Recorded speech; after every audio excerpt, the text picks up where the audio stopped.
નમસ્કાર, મંતવ્ય ન્યૂઝમાં આપનું સ્વાગત છે અને મંતવ્ય ન્યૂઝના ખાસ કાર્યક્રમ મારો અવાજમાં આપનું સ્વાગત છે। વિપક્ષના વિરોધનો વંટોળ વચ્ચે વકફ સુધારા બિલ પાસ થયું છે। 12 કલાકની ચર્ચા બાદ લોકસભામાં વકફ સુધારા બિલ પસાર થયું અને ચર્ચાઓ બાદ કેન્દ્ર સરકારે લોકસભામાં વકફ સુધારા બિલ પાસ કર્યું હતું। ત્યારબાદ રાજ્યસભામાં પણ વકફ બિલ પાસ થયું છે। ત્યારે હવે રાષ્ટ્રપતિની સહમતિ બાદ કાયદો બનશે। વડોદરાના વકીલો શું કહી રહ્યા છે, આવો સાંભળીએ। હાલ દેશમાં ચર્ચા છે વકફ સંશોધન બિલની। વકફ એટલે દાન, ચેરિટી। વકફ શબ્દ આવ્યો અરબી ભાષાના વકૂફ પરથી। ભારતમાં વકફ બોર્ડ પાસે ખાનગી સંસ્થા જે વકફ બોર્ડ કહેવાય, ભારતમાં સૌથી વધારે મિલકત એની પાસે છે। જે જાણવામાં આવી રહ્યું છે પ્રમાણે પ્રથમ રેલવે, પછી આર્મી અને ત્યારબાદ ત્રીજા નંબરે વકફ બોર્ડ આવે છે। અને જે વકફ ટ્રિબ્યુનલ બોર્ડ છે એને સિવિલ કોર્ટ કરતા ઊંચો દરજ્જો આપવામાં આવ્યો છે। હાલ લોકસભામાં વકફ સંશોધન બિલ પાસ થઈ ગયું છે અને મંતવ્ય ન્યૂઝ વકફ બોર્ડનું જે સંશોધન બિલ છે એના મંતવ્ય વકીલો પાસે લેવા આવ્યા છે। કારણ કે આ એ વકીલો છે કે જે કેટલીક વખત વકફ બોર્ડના ટ્રિબ્યુનલમાં નાગરિકોને ન્યાય આપવા માટે લડતા પણ હોય છે। આપણે સૌથી પહેલા કોમલ કુકરેજાને પૂછીશું, શું કહેશો?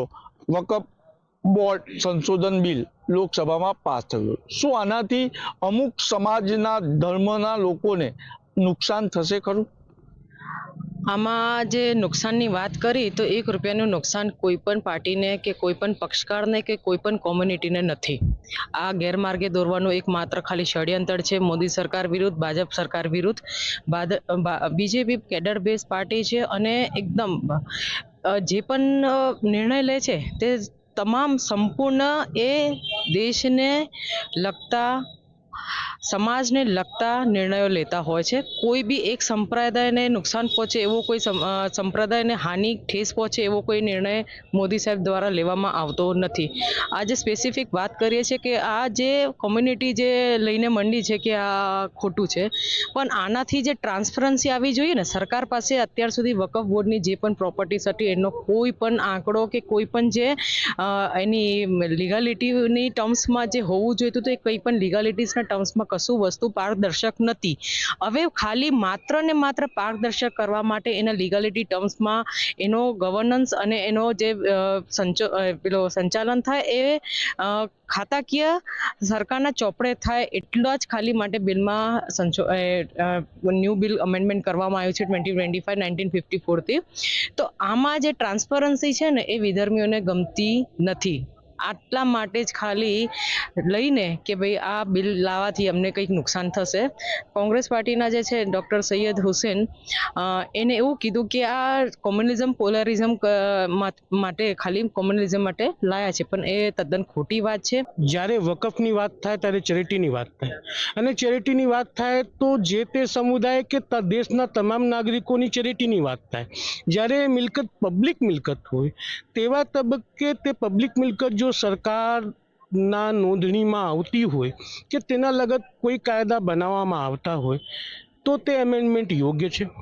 બીજું, જ્યારે આપણે સર્ક્યુલરની વાત કરીએ કે કોઈ એક કમ્યુનિટી માટેની મિલકત છે તે કોઈ અન્ય મિલકત સરકાર કબજે લઈ લે છે કે આમ તેમ, તો જ્યારે ચેરિટીની મિલકત છે તો સર્ક્યુલરની વાત જ્યારે તમે એક જગ્યાએ કરતા હો તો તમે બીજી જગ્યાએ કેમ નથી સ્વીકારતા?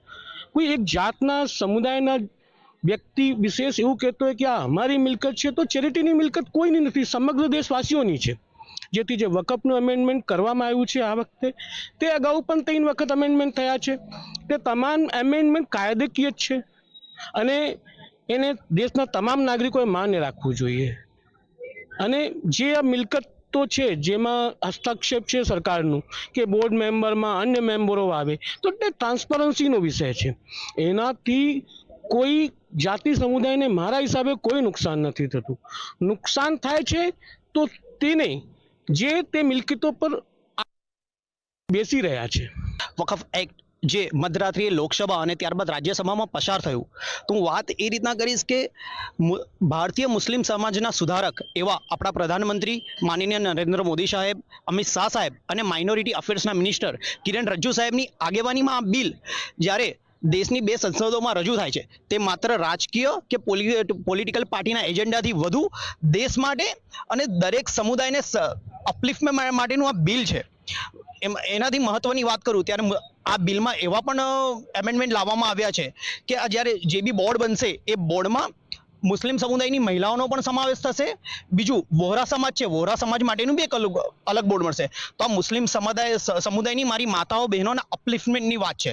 તેઓને પણ તેઓના સમાજની, તેઓના સંપ્રદાયની, તેઓના ધર્મની જે પણ બોડી હોય, જે પણ ચેરિટી હોય, એની અંદર પોતાનો હક અને પોતે એક મહિલા તરીકે, મહિલા આગેવાન તરીકે સમાવેશ કરવાનો અધિકાર મળવો જોઈએ. તો આ મહિલા અપલિફ્ટમેન્ટની વાત છે. મુસ્લિમ સમાજની અંદર લિટરસી રેટ ખૂબ ઓછો છે આપણા દેશની અંદર, જે આંકડા છે મુજબ. એટલે આપણે કોઈકને એવી સલાહ આપીએ કે તમે કાયદો વાંચો, સમજો, તો એ કાયદાની ભાષા ઘણા વકીલોને નથી ખબર પડતી, ઘણા જજોને નથી ખબર પડતી, ઘણા ધારાશાસ્ત્રી ઉચ્ચ કોટીના જેમને નથી ખબર પડતી. તો એ સંજોગોમાં એક સામાન્ય મુસ્લિમ કે જે ભણ્યો જ નથી, જેને ભણતર મળ્યું જ નથી, વકફે જેને માટે સ્કૂલ કોલેજો કોઈ દિવસ બનાવી નથી, એ મુસ્લિમ વ્યક્તિ કેવી રીતે કાયદો વાંચશે? પણ મુસ્લિમ વ્યક્તિને આપણે આ રીતે સમજાવવું કે તાજમહેલ ગયા છો ભાઈ તમે? હા. તાજમહેલ કોનો છે? કોનો હોવો જોઈએ?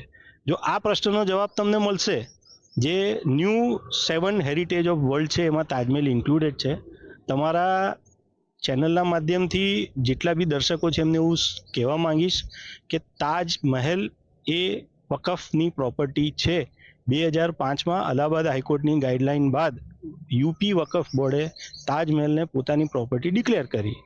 લુટિયન્સ રોડ પર 129 પ્રોપર્ટી વકફની પોતાની છે, જે અંગ્રેજોના એડમિનિસ્ટ્રેશનમાંથી કેવી રીતે મુસ્લિમના એડમિનિસ્ટ્રેશનમાં ગઈ એનો જવાબ કોઈ પણ વકફ પાસે આજે પણ નથી, આવશે પણ નહીં.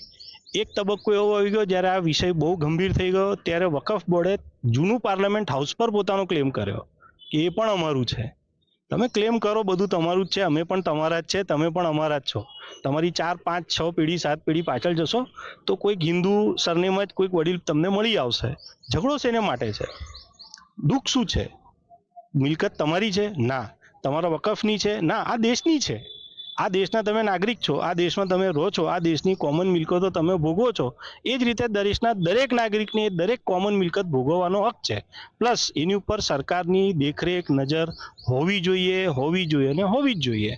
સરકાર દેશની ઉપર કોઈ જ છે નહીં, સંવિધાનની ઉપર કોઈ જ છે નહીં. સંવિધાનની ઉપર પ્રેમ્બલ છે અને પ્રેમ્બલની ઉપર કોઈ જ નથી.